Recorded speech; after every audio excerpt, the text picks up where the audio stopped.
కూడా ఎందుకంటే కొంతమంది ఏమంటారు, కొంతమంది మేధావులు ఏమంటారు ప్రపంచంలో అంటే మీ శాస్త్రాలన్నింటినీ మేము ఒప్పుకోండి, మేము చాలా మేధావులం, మేము అన్నింటినీ కూడా మా బుద్ధిశక్తితోనే మేము ఆలోచించి తెలుసుకుంటాం అని చాలామంది అనేవాళ్ళు ఉంటారు. ఈ శాస్త్రాలన్నీ కూడా మీరు రాసుకున్నారు, మీరు వచ్చినట్టు రాసుకున్నారు, మీరు ఒక అందరి మీద పెత్తనం చలాయించడానికి మీరు రాసుకున్నటువంటి శాస్త్రాలు, కాబట్టి మేమంతా వీటిని ఒప్పుకోలేదు లేదు అని చెప్పి కొంతమంది మేధావులు మాట్లాడుతూ ఉంటారు ప్రపంచంలో. అంటే వాళ్ళకి మేధావులు అని పేరు, అంతే, ఆ పేరు ఒకటి ఉంది వాళ్ళకి. కాబట్టి వాళ్ళంతా ఇలా మాట్లాడుతుంటారు. అందుకోసం వాళ్ళ కోసం చెప్తున్నా ఏమిటి అని అంటే, మీరు ఇలా చూసినా కూడా అంటే ఇన్ని వందల వేల సంవత్సరాల పాటు ఆ గో సంతతి నుంచి ఉపయోగాన్ని అంటే ఉపకారాన్ని పొందినటువంటి మానవ జాతి ఈ కొన్ని సంవత్సరాలుగా, గత కొన్ని సంవత్సరాలుగా ఏవో సాధనాలన్నీ కనిపెట్టి కొన్ని ఎన్నో చోట్ల వాటి ద్వారా వ్యవసాయం చేస్తూ ఉన్నప్పటికీ ఇన్ని సంవత్సరాల నుంచి వచ్చినటువంటి దాన్ని మర్చిపోతే గనక, యద్యపి ఇవాళ రోజున చాలా చోట్ల వాటి వల్ల వేరే వేరే సాధనాలతో వ్యవసాయం ఇది చేస్తున్నారు. సరే, మంచిదే, బాగానే ఉంది, కనిపెట్టాడు, మంచి కనిపెట్టాడు, చాలా సంతోషం, చాలా తన బుద్ధి శక్తితో కనిపెట్టాడు, తయారు చేశాడు సాధనాలన్నింటినీ, అదంతా చాలా సంతోషం, వాటితో చేస్తున్నారు, మంచి విషయమే. కానీ మరి ఇన్ని వందల వేల సంవత్సరాల నుంచి గోవుల నుంచి ఉపకారం పొంది ఇప్పుడు వాటిని ఒక్కసారి ఇంకా వీటి వల్ల మనకు ఉపయోగం లేదు, అవి చచ్చినా మేమేం పట్టించుకోము అనేటటువంటి పరిస్థితి కనుక వస్తే అది ఎంత కృతజ్ఞత అనేది అవుతుంది. ఇప్పుడు లోకంలో ఏదో కాలంలో ఒక ఆయన ఏదో మంత్రిగానో అథవా ఎమ్మెల్యేగానో పనిచేశాడు ఒక ఆయన చాలా గౌరవం, ఆయన ఇదివరకటి కాలంలో మాజీ మంత్రి అని అంటూ ఉంటారు. మాజీ మంత్రి అండి, మాజీ సర్పంచ్ గారండి, ఇప్పటికీ మాజీ సర్పంచ్ గారు, ఆయన ఎప్పుడో చేశాడు, అయిపోయింది, మళ్ళీ సర్పంచ్ కాలేదు, ఏమీ కాలేదు, ఎప్పుడో సర్పంచ్గా పనిచేశాడు ఏదో కాలంలో, ఏదో 4 మంచి పనులు చేసి ఉండొచ్చు, పర్వాలేదు. కానీ ఇప్పటికి కూడా ఆయన మాజీ సర్పంచ్ గారండి, మాజీ మంత్రి గారండి, మాజీ అండి అని చెప్పి చెప్తూ ఉంటారు. మరి ఆయన ఇప్పుడేమీ అది ఏం చేయకపోయినా కూడా ఇంకా మాజీ అని చెప్పి ఒక గౌరవం ఇస్తూనే ఉన్నారు. మరి ఆయనకి ఇస్తున్నటువంటి ఆయనకే అలాంటి వాళ్ళకే అంత గౌరవం ఇస్తుంటే ఇక గోవులకి ఎంత గౌరవం ఇవ్వాలి? ఏదో కొన్ని రోజుల్లో సర్పంచ్ గానే ఏదో చేసినటువంటి వ్యక్తికి ఆయన మాజీ సర్పంచ్ అండి, ఏదో మాజీ అధికారి అండి, అదండి ఇదండి అని చెప్పి పరిచయం చేస్తున్నారు. సరే, అది మీ ఇష్టం, కానీ మరి గోవులకి ఎంత గౌరవం ఇవ్వాలి? కాబట్టి వాటి రోజున మనకి ఎక్కువ అంటే వ్యవసాయాన్ని ఎక్కువ వాటిని గోవులతో ఆ గో సంతతితో వ్యవసాయం చేయట్లేదు కాబట్టి ఇంకా అవి ఏమైనా మాకు పర్వాలేదు, ఇంత సంపద ఉండి కూడా అవి ఏమైపోయినా పర్వాలేదు అని చెప్పి మనం ఆలోచిస్తే, ఇలా గనక ఆలోచిస్తే దీన్ని మించినటువంటి కృతజ్ఞత అనేది ఇంకోటి ఉండదు. కాబట్టి కృతజ్ఞత అనేది అన్నిటికంటే కూడా చాలా పెద్ద పాపం. కాబట్టి ఈ మానవ జాతి ఎప్పుడు కూడా గోవుల్ని మర్చిపోకూడదు అనేటటువంటి, ఒక ఆస్తికుడైనా ఒక నాస్తికుడైనా అందరికీ కూడా ఆహారం లభించాలంటే వ్యవసాయం జరగాలి. అది జరగాలంటే గోవుల సంతతి వల్లే జరిగింది. ఆ వెనకటి కాలంలో గోవుల యొక్క సంతతితోనే ఆ వ్యవసాయం అంతా జరిగింది. కాబట్టి వెనక వాళ్ళంతా ఉన్నారు కాబట్టి ఇప్పుడు మనం అంతా ఉన్నాం. కాబట్టి దీన్ని అందరూ కూడా చక్కగా తెలుసుకోవాలి. అదేవిధంగా ఇంకో విషయం చెప్పాలంటే, నేను కొన్ని చోట్ల చెప్తూ ఉంటాను, ఏమిటి అంటే ఈ దేశంలో ఈయన గాంధీ గారు ఉండేవారు, ఆయనకు చాలా గౌరవం ఇస్తారు ఈ దేశంలో, చాలా పెద్ద గౌరవం, అందరూ కూడా చాలా గౌరవం ఇస్తారు. ఆయన పేర్లు పెడుతుంటారు, ఊళ్ళకి ఆయన పేర్లు పెడతారు, రోడ్లకు ఆయన పేర్లు పెడతారు, భవనాలకు ఆయన పేర్లు పెడతారు, ఆసుపత్రులకు ఆయన పేరు పెడుతూ ఉంటారు, జయంతి, ఆయన పుట్టినరోజు జయంతి అని ఆచరిస్తూ ఉంటారు, అన్నీ చేస్తూ ఉంటారు. చాలా వాటికి ఆయన పేరు పెడుతుంటారు, జయంతి అని చెప్పి ఆ రోజు ఏదో మంచి పనులు చేయాలి అని చెప్పి ఏవో చేస్తుంటారు, ఆయన గురించి పాఠాలు చెప్తుంటారు, అన్నీ చేస్తుంటారు, విగ్రహాలు పెడతారు, అన్నీ చేస్తుంటారు. అంత రాజకీయ నాయకుల నుంచి, అందరు ప్రధానమంత్రి నుంచి అందరూ కూడా వచ్చి ఆయన విగ్రహాన్ని గౌరవిస్తూ ఉంటారు, గౌరవార్పణాలు చేస్తూ ఉంటారు. అందులోనూ అన్నిటికంటే మించి ఈ దేశంలో ఉండే డబ్బుల నోట్లు వాటన్నిటి మీద ఆయన ఫోటో వేయించారు, ప్రింట్ చేయించారు, అంతా చేశారు. ఇదంతా చేస్తున్నారు. ఆయన చాలా గొప్పవాడు అని చెప్పి పాఠాలు చెప్తున్నారు, అన్నీ చేస్తూ ఉన్నారు. అంటే ఇదంతా ఎందుకు చెప్తున్నట్టే అంత గౌరవాన్ని వెనకటి నుంచి కూడా ఈ దేశంలో జనాలు ఆయనకి ఇస్తూ వచ్చారు. మరి ఆయనకి ఇంత గౌరవం ఇచ్చేటటువంటి వాళ్ళు, ఆయన ఏ గోహత్యనైతే విరోధించాడో తీవ్రంగా, అందులో ఏమాత్రం సందేహం లేదు, అందరూ కూడా ఒప్పుకోవాల్సినటువంటి విషయమే, ఆయన గోహత్యల్ని విరోధించాడు అనేటటువంటి విషయంలో ఏమాత్రం సందేహం లేదు, అది అందరికీ తెలిసినటువంటి విషయం. మరి అంటే అలాగే విన్నాం, చిన్నప్పటి నుంచి మేము విన్నది అలాగే, ఆయన గోహత్యల్ని విరోధించాడు అనేటటువంటి విషయాన్ని స్పష్టంగా విన్నారు, అందరూ కూడా విన్నారు. మరి ఇక్కడ ఆయన ఒకవైపు నుంచి అంత గౌరవం ఇవ్వాలి అని చెప్పి ఇంత గౌరవం ఇస్తున్నటువంటి వాళ్ళు ఆయన విరోధించినటువంటి ఆ గోహత్యల్ని మాత్రం ఎందుకు ఆపడం లేదు, దాన్ని ఆపేటటువంటి మాట కూడా ఎవరు ఎందుకు ఆడట్లేదు, ఇన్నేళ్లైనా కూడా ఎందుకు అది ఆచరణలోకి రాలేదు అనేది నాకు చాలా కాలం నుంచి ఉన్నటువంటి ప్రశ్న.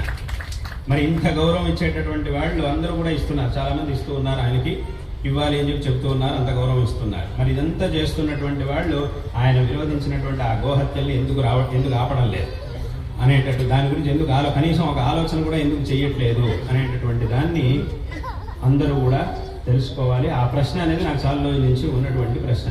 కాబట్టి అంటే ఇదంతా నేను ఎందుకు చెప్తున్నానంటే, కనీసం ఇలా చెప్తే అయినా, ఈ విషయాలను చెప్తే అయినా వాళ్ళ ఉండగలుగుతుందేమో, గోహత్య నిషేధం అనేది వస్తుందేమో అని నా అభిప్రాయం. అదొక చిన్న ఆశ. ఈ శాస్త్రంలో ఇవన్నీ కూడా ఉన్నాయి, కానీ కనీసం ఈ రకంగానైనా కాస్త ఆలోచించి వెంటనే ఆ గోహత్యల్ని ఆపాలి. అదేవిధంగా ఈ గోవుకి ఈ దేశంలో సర్వోన్నతమైనటువంటి స్థానం అనేది రావాలి. తప్పకుండా ఈ గోవుకి ఈ దేశంలో సర్వోన్నతమైనటువంటి స్థానం రావాలి. కఠినమైనటువంటి చట్టాలు రావాలి, దీని మీద ఒక కఠినమైనటువంటి చట్ట వ్యవస్థ అనేది రావాలి. ఈ గోహత్య నిషేధం కోసం దాన్ని చేసినటువంటి వాళ్ళు ఎవరైతే ఉన్నారో వాళ్ళు కఠినమైనటువంటి శిక్షలు పడాలి, అటువంటి చట్టం అనేది రావాలి. కాబట్టి అన్ని విషయాల్లోనూ ఒక కఠినమైనటువంటి చట్టం అనేది ఏర్పడాలి. కాబట్టి ఈ విషయాన్ని అందరూ కూడా చక్కగా ఆలోచించాలి అనేటటువంటి విషయాన్ని ఈ సందర్భంలో తెలియజేస్తూ, అందరికీ కూడా మా యొక్క నారాయణ స్మరణ పూర్వకమైనటువంటి ఆశీర్వాదాలను తెలియజేస్తూ ఉన్నాం. అందరూ కూడా విశేషంగా ఈ ధర్మ పరంపర అనేది ఏదైతే ఉందో, మన యొక్క సనాతన ధర్మ పరంపర అనేది ఏదైతే ఉందో, దీని అందరూ కూడా చక్కగా తెలుసుకోవాలి. అంటే కొంతమంది అనొచ్చు, మాకు తెలుసండి ధర్మం గురించి, మాకు తెలుసు అండి. ఏం తెలుసు మీకు? ఎలా తెలుసు అని అంటే, కొంత తెలుసు, కాస్త తెలుసు.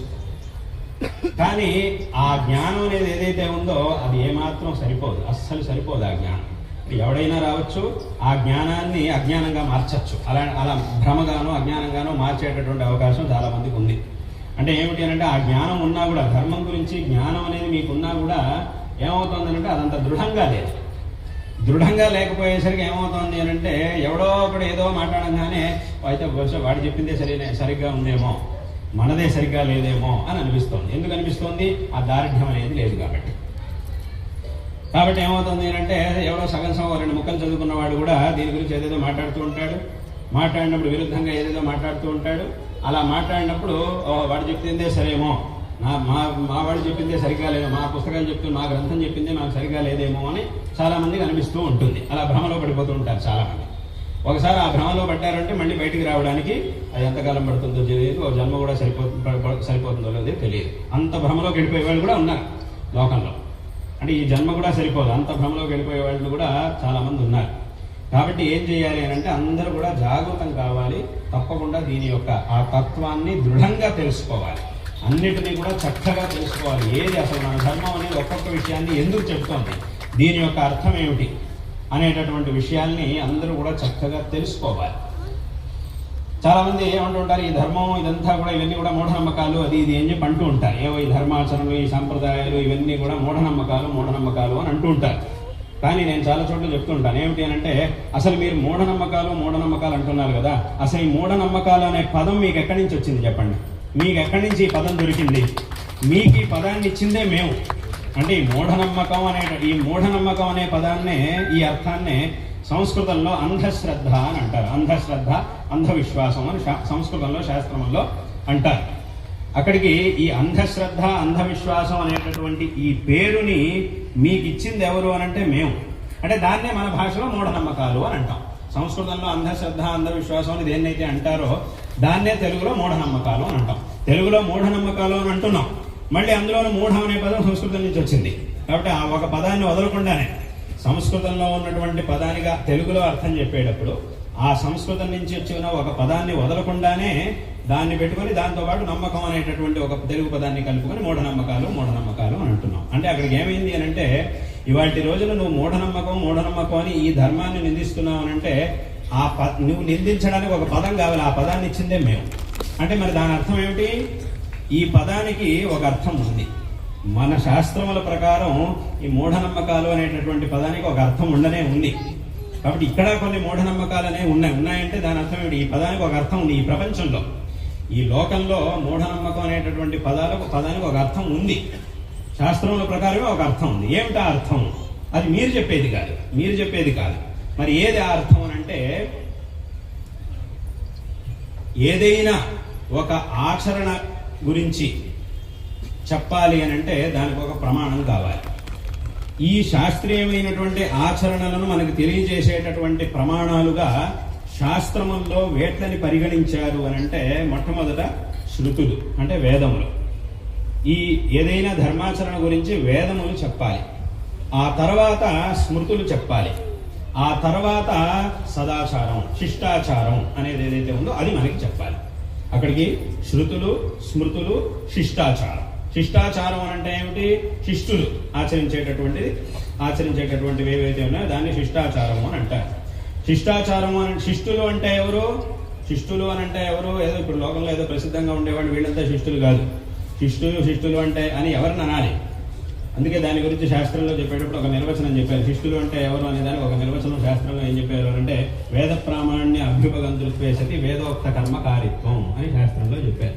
అంటే వేదముల యొక్క ప్రామాణ్యాన్ని ఒప్పుకున్నటువంటి వాళ్ళు అయి ఉండాలి. అదేవిధంగా వేదములు ఒట్టి ప్రామాణ్యాన్ని ఒప్పుకొని ఇంకోళ్ళకి చెప్పడం మాత్రమే కాకుండా తాము కూడా ఆచరించేటటువంటి వాళ్ళు అయి ఉండాలి. అటువంటి వాళ్ళని శిష్టులు అని అంటారు. కాబట్టి వాళ్ళని శిష్టులు అని తప్ప ఏదో సినిమా యాక్టర్లను అథవా రాజకీయ నాయకులను అథవా అధికారంలో ఉండే వాళ్ళను వాళ్ళు కూడా ఇలా ఉంటే అప్పుడు వాళ్ళని శిష్టులు అనాలి. అంతే తప్ప ఏదో వాళ్ళ వెనకాల నలుగురు తిరుగుతున్నారు, వాళ్ళు మాట్లాడితే నలుగురు చప్పట్లు పడతారు అన్నంత మాత్రాన ఎవరు కూడా గొప్పవాళ్ళు అయిపోరు. గొప్పవాళ్ళు ఎప్పుడవుతారు? శిష్టులు అని ఎప్పుడు అనిపించుకుంటారు అనంటే ఈ విధంగా ఆ వేదములను అనుసరించి వచ్చినటువంటి శాస్త్రములు వీటిలో ఎందు ప్రామాణికమైనటువంటి బుద్ధిని కలిగి ఉన్నవారై ఆ గ్రంథముల్లో చెప్పబడినటువంటి మార్గాలను ఎవరైతే అనుసరిస్తారో వాళ్ళని శిష్టులు అని అంటారు. కాబట్టి ఈ వాళ్ళు ఆచరించేది ఏదైతే ఉంటుందో అది కూడా మనకి ప్రమాణము అని శాస్త్రములు చెప్పాయి. ఈ విధంగా మూడింటిని చెప్పాయి. అక్కడికి ఏదైనా ఒక ఆచరణ గురించి ఒకట వేదములు చెప్పాలి, లేదా స్మృతులు ఆ వేదములను అనుసరించి వచ్చినటువంటి స్మృతులైనా చెప్పాలి, లేదా శిష్టులైనటువంటి వాళ్ళు ఆచరించిందైనా అయి ఉండాలి. ఈ మూడు కూడా కానటువంటి ఆచరణలు ఏవైతే ఉంటాయో వాటిని మూఢనమ్మకాలు అని అంటారు. ఎక్కడైనా సరే, అంటే ఇక్కడ మన దేశంలో ఒక్కొక్క ప్రాంతంలోనూ ఒక్కో విధమైనటువంటి ఆచరణలు ఉండొచ్చు. కానీ ఏ ఆచరణ ఇక్కడ ఉండే ఆచరణ వేరే చోట ఉండకపోవచ్చు, వేరే చోట ఉండేది ఇక్కడ లేకపోవచ్చు. కానీ ఆ ఆచరణకి ఒక మూలం అనేది ఉండాలి. ఈ మూడిట్లో ఏదో ఒకటి ఉండనే ఉండాలి. ఒకటా వేదములు చెప్పి ఉండాలి, శాస్త్రములు చెప్పి ఉండాలి, లేదంటే మన పూర్వీకులు ప్రామాణికులైనటువంటి మన పూర్వీకులు దీన్ని ఆచరించి ఉండాలి. అలా ఉంటేనే దాన్ని ప్రామాణికము అని పరిగణిస్తారు. ఇది గనక లేదు అని అంటే దాన్ని ప్రామాణికము అని అనడానికి వీల్లేదు, దాన్నే మూఢనమ్మకం అని అంటారు. కాబట్టి ఇటువంటి అర్థంలోనే ఈ అంధశ్రద్ధ అంధవిశ్వాసం అనేటటువంటి పదాలని సంస్కృతంలో ప్రయోగించారు. వాటినే మనం మూఢనమ్మకాలు అని ప్రయోగిస్తూ ఉన్నాం. ఈ పదాన్ని అంటే మన దగ్గర నుంచి ఉన్నటువంటి ఈ పదాన్ని తీసుకొని మళ్ళీ ఈ శాస్త్రములు చెప్పినటువంటి వాటినే మూఢనమ్మకాలు అని వీళ్ళంతా కూడా వేరే వాళ్ళంతా ఈ మేధావులందరూ కూడా ప్రయోగిస్తూ ఉంటారు. కాబట్టి దీన్ని అందరూ కూడా చక్కగా తెలుసుకోవాలి. కాబట్టి ఏదైనా ఆచరించేటప్పుడు అంటే దీని ద్వారా మనం తెలుసుకోవాల్సినటువంటి విషయాలు ఏమిటి అని అంటే మనం ఏం ఆచరించినా కూడా ఈ మూడిట్లో ఏదో ఒకటి ప్రమాణంగా ఉండాలి, అటువంటి వాటినే మనం ఆచరించాలి అనేటటువంటి విషయాన్ని కూడా అందరూ తెలుసుకోవాలి. అందుకే శంకరాచార్యులు గారు కూడా ఇదే విషయాన్ని సూక్ష్మంగా చెప్పారు. ఏం చెప్పారు అంటే దుస్తర్కాత్ సువిరమ్యతాం శృతిమతస్తర్కోనుసంధీయతాం అని ఒక మాట అన్నారు. అంటే ఏమిటి? ఒక మంచి విషయాన్ని సరైనటువంటి ప్రమాణంతో నీకు ఉపదేశించినప్పుడు దాని మీద ఊరికే అనవసరంగా కుతర్కాలు చేయకూడదు అనేది దాని యొక్క అర్థం. అంటే దుస్తర్కాత్ సువిరమ్యతాం శృతిమతస్తర్కోనుసంధీయతాం. ఏం చేసినా కూడా శృతి అంటే శృతి స్మృతి ఇవన్నీ కూడా వాటన్నిటి కూడా చెప్పినట్టే అవుతుంది. ఆ శృతి చెప్తున్నటువంటి విషయాల్ని అనుసరించి ఏదైనా ఆచరణ చెయ్యాలి అనేటటువంటి విషయాన్ని శంకరాచార్యులు వారు అప్పుడే చెప్పారు. అప్పుడే మనల్ని కూడా హెచ్చరించారు శంకరాచార్యులు వారు. కాబట్టి దీన్ని అందరూ కూడా చక్కగా తెలుసుకోవాలి. ఈ మార్గం యొక్క గొప్పతనాన్ని, ధర్మం యొక్క గొప్పతనాన్ని అందరూ కూడా చక్కగా తెలుసుకోవాలి అనేటటువంటి విషయాన్ని ఈ సందర్భంలో అందరికీ కూడా తెలియజేస్తూ ఇవాటి రోజున మీ అందరికీ కూడా నారాయణ స్మరణ పూర్వకమైనటువంటి ఆశీర్వాదాలు తెలియజేస్తూ ఉన్నాం. విశేషంగా మా బగ్గారయ్య శర్మ గారు, ఆయనకి పరిపూర్ణంగా నారాయణ స్మరణ పూర్వకంగా ఆశీర్వాదాలు చేస్తూ ఉన్నాం. ఇంకా విశేషమైనటువంటి ఈ ధార్మికమైన కార్యాలు ఇంకా విశేషంగా ఆయన ద్వారా జరుగుగాక. మీ అందరి యొక్క సహకారంతో, మీ అందరి యొక్క బలంతో ఇంకా విశేషంగా ఆయన ద్వారా మంచి పనులు జరుగుగాక అని ఈ సందర్భంలో మా యొక్క ఆశీర్వాదాన్ని తెలియజేస్తూ ఉన్నాం. విశేషంగా ఈ కార్యములన్నింటిలోనూ రమేష్ గుప్తా గారు ఇంకా ఆయనతో పాటు అందరూ కూడా ఈ కార్యంలో, అలాగే ప్రాంజలి శంకరనారాయణ గారు, ఇంకా చాలామంది ఇలా అందరూ కూడా ఆయనతో పాటు ఉండి ఇటువంటి కార్యాల్లో సహకరిస్తూ ఉన్నారు. మీ అందరికీ కూడా నారాయణ స్మరణ పూర్వకమైనటువంటి ఆశీర్వాదాలు తెలియజేస్తూ ఉన్నాం. అదేవిధంగా విశేషంగా జనులందరినీ కూడా ధార్మికంగా విశేషంగా చైతన్యపరుస్తూ ఉన్నటువంటి వారు, జాగృతపరుస్తూ ఉన్నటువంటి ప్రవచనకర్తలు, విశేషంగా ప్రసిద్ధమైనటువంటి ప్రవచనకర్తలు అందరూ కూడా ఇవాటి రోజున కొంతమంది ఇక్కడ మనతో పాటు ఉన్నారు, ఇక్కడ వచ్చి ఉన్నారు. చాలా సంతోషకరమైనటువంటి విషయం. ఈ ధార్మిక చైతన్యం అనేది ఇంకా ఇంకా ఇంకా ఇంకా విశేషంగా జరగాలి. ఇంకా ఇంకా అసలైనటువంటి ధర్మతత్వం, అసలైనటువంటి చరిత్ర, అందులోనూ ఇది చాలా ముఖ్యమైనటువంటి విషయం. అసలైనటువంటి మన భారతదేశ చరిత్ర అనేది ఏదైతే ఉందో ఇది తప్పకుండా అందరికీ తెలియాలి. నిజమైనటువంటి చరిత్ర అనేది అందరికీ కూడా తప్పకుండా తెలియాలి. కాబట్టి దీన్ని అందరూ కూడా చక్కగా తెలుసుకోవాలి అనేటటువంటి విషయాన్ని ఈ సందర్భంలో అందరికీ తెలియజేస్తూ, వచ్చినటువంటి ప్రవచనకర్తలందరికీ కూడా, గణ్యులైనటువంటి ప్రవచనకర్తలందరికీ కూడా మా యొక్క నారాయణ స్మరణ పూర్వకమైన ఆశీర్వాదాన్ని తెలియజేస్తూ ఉన్నాం. అదేవిధంగా విశేషంగా హిందూ జనశక్తి, అలాగే శివశక్తి సంస్థలు, ఆ సంస్థల ద్వారా ఒక్కొక్క గ్రామాల్లోనూ ఎక్కడైతే చాలా ఎన్నో గ్రామాల్లో ఎన్నో నష్టాలు జరిగినాయి. మన ధర్మానికి ఎంతో నష్టం మన దేశంలో, మన విశేషంగా ఈ రాష్ట్రంలోనే ఎన్నో చోట్ల ఎంతో నష్టం అనేది చాలా గ్రామాల్లో ఏర్పడింది. ఇందాక చెప్పినట్టుగా జనాలందరికీ కూడా సరైనటువంటి మార్గం చూపించేవాళ్ళు లేక, సరైనటువంటి దార్ఢ్యం అనేది లేక, ఈ ధర్మం గురించి, ధర్మ జ్ఞానం గురించి దార్ఢ్యం అనేది లేక చాలా మంది తప్పుడు మార్గంలోకి వెళ్ళిపోయినప్పుడు మళ్ళీ వాళ్ళందరికీ కూడా చైతన్యపరుస్తూ మళ్ళీ వాళ్ళందరినీ కూడా ఈ మార్గంలోకి తీసుకొచ్చేటటువంటి పని విశేషంగా జరుగుతున్నది ఈ సంస్థల ద్వారా. ఈ సందర్భంలో వాళ్ళకు కూడా మా యొక్క లలిత్ కుమార్ గారు, అలాగే కరుణాకర్ గారు, వాళ్ళకు కూడా ఈ సందర్భంలో మా యొక్క ఆశీర్వాదాలు తెలియజేస్తున్నాం. అలాగే ఆయన కళ్యాణ్ గారు, ఆయనకి అందరికీ కూడా మా యొక్క నారాయణ స్మరణ పూర్వకమైన ఆశీర్వాదాలు తెలియజేస్తూ, ఇంకా ఇదే విధంగా ఈ కార్యక్రమాలు ప్రతి ఊళ్ళోనూ, ప్రతి ఇంట్లోనూ విశేషంగా ధర్మ శిక్షణ అనేది అందరికీ కూడా లభించాలి. ధర్మం గురించి కావలసినటువంటి జ్ఞానం, శిక్షణ ఇవన్నీ కూడా అన్ని చోట్ల అందరికీ కూడా లభించాలి. అందరూ ప్రతి ఇంట్లోనూ పిల్లలకు కూడా విశేషంగా దీని గురించి విశేషమైనటువంటి జ్ఞానం లభించాలి. చిన్న వయసు నుంచే వాళ్ళకి ఈ విషయాలన్నింటినీ కూడా చెప్పాలి. ఈ విషయాన్ని అందరూ కూడా తప్పకుండా చెయ్యాలి అనేటటువంటి విషయాన్ని కూడా ఈ సందర్భంలో తెలియజేస్తూ అందరికీ మరొకమారు నారాయణ స్మరణ పూర్వకంగా ఆశీర్వాదాలు తెలియజేస్తున్నాం. దీనికి కావలసినటువంటి ఈ కార్యక్రమాలన్నింటిలోనూ కూడా పాల్గొంటూ ఉన్నటువంటి వారు, సహకరిస్తూ ఉన్నటువంటి వారు అందరికీ కూడా ఆశీర్వాదాన్ని తెలియజేస్తూ ఈ మాటల్ని ఇక్కడికి ముగిస్తూ ఉన్నాం. హర నమః.